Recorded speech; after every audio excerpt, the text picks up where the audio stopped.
Hello guys, in this video we'll know about how we can use offline Gmail. Yes, Gmail is providing us offline Gmail. So before we start, if you are new to this channel, please subscribe, share and like my channel. Thank you. So let us start. First of all, you have to log in the Gmail account, and here you can see this setting button. Click on it and you can see here the see all settings. Click here. And here you can see in this general tab, you can see here offline. Click here, and here you have to enable this, enable offline email.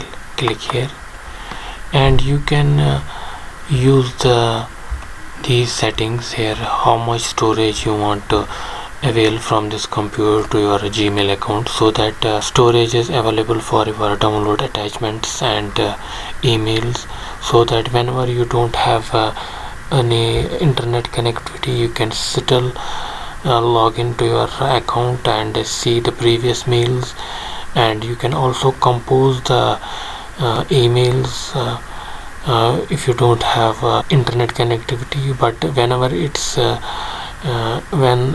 internet connectivity is back, your composed email gets sent to the destination email. This is how it works. Here you can use these settings. For example, you can set 7 days, 30 days or 90 days of your email.